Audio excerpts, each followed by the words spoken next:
In 1922, a Western Mail reporter visiting Applecross Wireless Station remarked that we have become so accustomed to sending messages wireless through the air that we now take it for granted.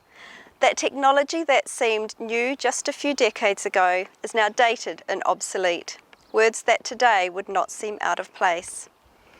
Applecross Wireless Station opened in 1912. It was a joint operation between the West Australian Public Works Department, the German Telefunken Company and the Australasian Wireless Company.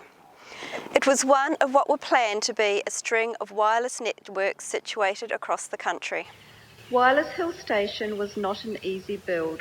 With neither a local or metropolitan power supply, all power had to be generated on site. The mast and other materials were ferried along the river in barges to German jetty, and then lugged up to the site by a team of cattle.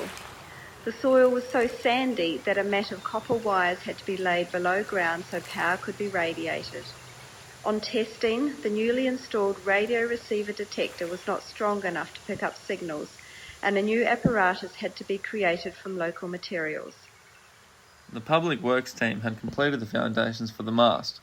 The buildings were complete and they were working on the residences. The PWD people had a cookhouse and dining room, complete with cook, and my most vivid memory of meals, particularly breakfast, was the quite impossible task of getting rid of the flies in one's steak and eggs, and in one's tea. We had to place a small patty pan over our cups and be very quick to take a sip of tea. I have never, at anywhere, any time, seen so many flies. Sand fleas were also very plentiful. In those days they used to say that WA was a place of sin, sand, sore eyes and Sir John Forrest. Sir John was Premier at the time and visited the station several times.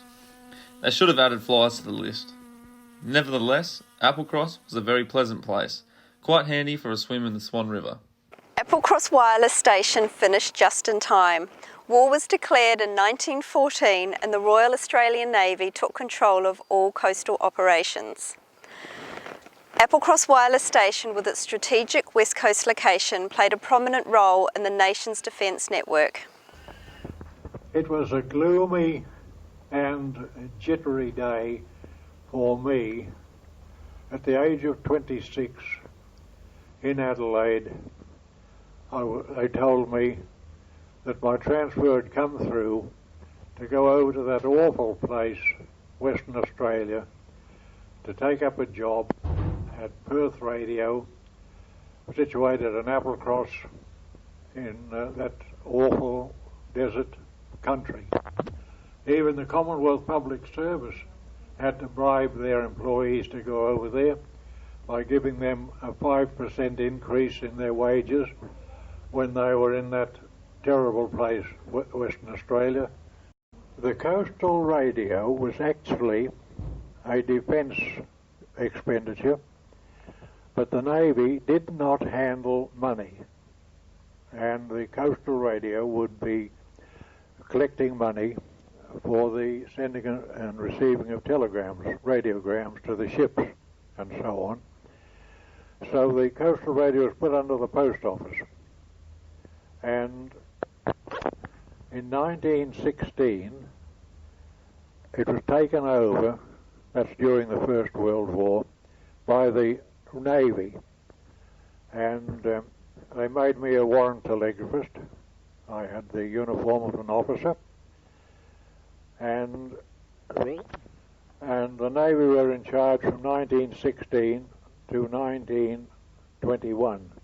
After World War I, control returned to the Postmaster General's Department.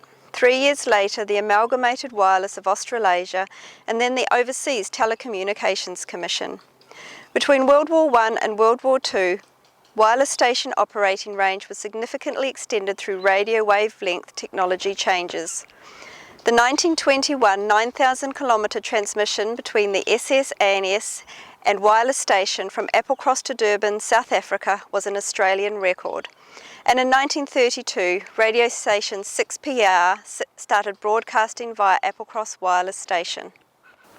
In 1939, World War II was declared, and Applecross Wireless Station again reverted to naval control. Again, security was tightly guarded for fear of the guy wires being sabotaged and the mast collapsing. I remember very well the day war was declared. Behind us at the wireless station lived a Swiss-German family, and I was very friendly with their daughter Erica. And my mother was a rather dramatic person, and when anything happened, she used to arrive on the scene very dramatically, and she came out to the garden where we were playing and said, "War has been declared. We're at war with Germany." And I said to Erica, "Go home and tell your mother." Well, her mother wasn't at all pleased. We had a naval guard put on the wireless station, and we had a chief petty officer and some sailors, and they were to guard the wireless mast. And my brother and I were fascinated by the sailors and would march around somewhere nearby, and the worst trouble I can ever remember getting into was when the chief petty officer complained to my stepfather that we had been calling the sailors Popeye. Wireless Hill Station was all but invisible to the local community, nestled as it was in its bushland setting, that is, apart from its towering 120-metre mast. Today it is hard to imagine the scale of the mast. The only remnant are the enormous blocks that remain, but it was a clearly defined landmark along Canning Road. Applecross Wireless Station established the first radiotelegraphic communication across the continent, maintained contact with shipping, and linked Australia with communication across the world. It has hosted hundreds of workers and their families on the on-site accommodation, and in the 1960s we went beyond the planet to listen to communication from space. That's affirmative. Just to my right, I can see a big pattern of light, apparently right on the coast. I can see the outline of the town and a very bright light just to the south of it. Roger, that is Perth and Rockingham you're seeing there. Roger, the lights show up very well. Thank you, everybody, for turning them on, will you? Roger, sure will, John. Very fine. But technology was moving faster than Applecross Wireless Station could keep up. And by 1968, with the opening of the new Nangara Wireless Station the year before, Applecross Wireless Station was finally vacated. The enormous mast that had once dominated the landscape was completely dismantled. The site today is preserved as a public parkland, heritage and museum site by the City of Melville. It is host to some cultural and public events throughout the year and boasts some of the wildest orchids, some endemic to the area. It still broadcasts through Capital Community Radio, a station dedicated to Perth senior citizens. And it continues to be a reminder of the changing nature of technology and the seemingly impossible race to keep up.